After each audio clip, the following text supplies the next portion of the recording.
Assalamualaikum warahmatullahi wabarakatuh. Kembali lagi dengan saya Putri Alfania Rizkiatul Jannah dari Prodi Pendidikan Biologi semester 4. Nah, kali ini saya akan membahas tentang jaringan dasar pada hewan. Jaringan dasar pada hewan ada 4, yakni yang pertama jaringan epitel, yang kedua jaringan saraf, yang ketiga jaringan otot, dan yang keempat jaringan ikat. Yang pertama, jaringan epitel. Jaringan epitelium atau epitel adalah jaringan terluar tubuh, biasanya melapisi permukaan tubuh bagian luar maupun bagian dalam seperti rongga tubuh dan organ dalam. Jaringan epitelium atau epitel berfungsi untuk melindungi tubuh dari ancaman mekanis lingkungan luar seperti goresan dan benturan. Jaringan ikat. Jaringan ikat adalah jaringan yang berfungsi untuk mengikat dan melekatkan satu jaringan dengan jaringan lainnya. Jaringan ikat berdasarkan fungsinya terbagi menjadi 2, yaitu jaringan ikat biasa dan jaringan ikat khusus. Jaringan ikat terdiri atas populasi sel yang terbesar di dalam matriks ekstraseluler. Secara embriologi, jaringan ikat berasal dari lapisan mesoderm. Sel-sel tersebut mensistesis matriks dengan anyaman serat yang tertanam di dalamnya. Yang ketiga, jaringan otot. Jaringan otot adalah jaringan yang berfungsi untuk pergerakan tubuh makhluk hidup. Otot dibedakan menurut bentuk dan tempatnya berada. Menjadi yang pertama, otot lurik atau semut muscle. Yang kedua, otot polos atau skeletal muscle cell, dan yang ketiga otot jantung atau cardiac muscle. Yang keempat, jaringan saraf.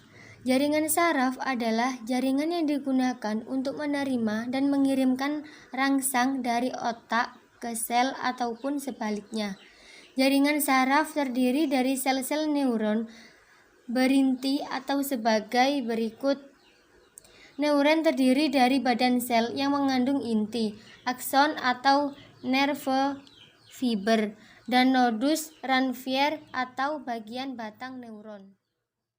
Untuk urutan proses yang terjadi pada bagan tersebut sebagai berikut. Yang pertama, glukosa diubah menjadi glukosa 6-fosfat disertai pemecahan ATP menjadi ADP. ATP harus dipecah menjadi ADP karena dibutuhkan sumber energi. Yang kedua, glukosa 6-fosfat diubah menjadi fruktosa 6-fosfat. Yang ketiga, fruktosa 6-fosfat diubah menjadi fruktosa 1,6 bifosfat disertai pemecahan ATP menjadi ADP. Yang keempat, fruktosa 1,6 bifosfat 6 atom C dipecah menjadi 1 molekul gliseraldehid 3 fosfat atau PGAL 3 atom C dan 1 molekul dihidroksiaseton fosfat atau DHAP 3 atom C. Molekul DHAP diubah menjadi senyawa PGAL sehingga terbentuk 2 molekul PGAL. Yang kelima, molekul PGAL diubah menjadi senyawa 1,3 bifosfogliserat dengan cara mengikat PI fosfat organik. Setiap satu molekul PGAL menghasilkan 1 NADH. Yang keenam, 1,3 bifosfogliserat diubah menjadi 3 fosfogliserat.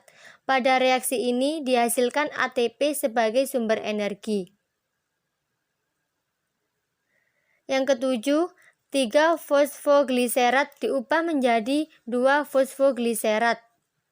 Yang kedelapan, 2 fosfogliserat diubah menjadi senyawa fosfoenopirufat atau PEP. Yang kesembilan, fosfoenolpirufat diubah menjadi asam pirufat disertai pembentukan ATP. ATP atau adenosin trifosfat merupakan sumber energi yang nantinya digunakan untuk transport atau menuju mitokondria. Untuk 2 molekul NADH yang dihasilkan akan ditransfer ke tahap transport elektron.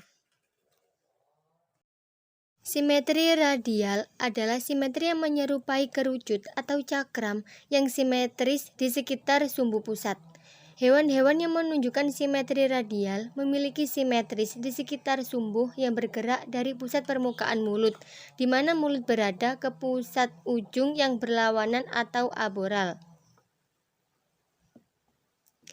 Ketika suatu organisme simetris secara radial, ia memiliki penampilan seperti kue yang ketika dipotong menghadirkan bagian yang hampir identik.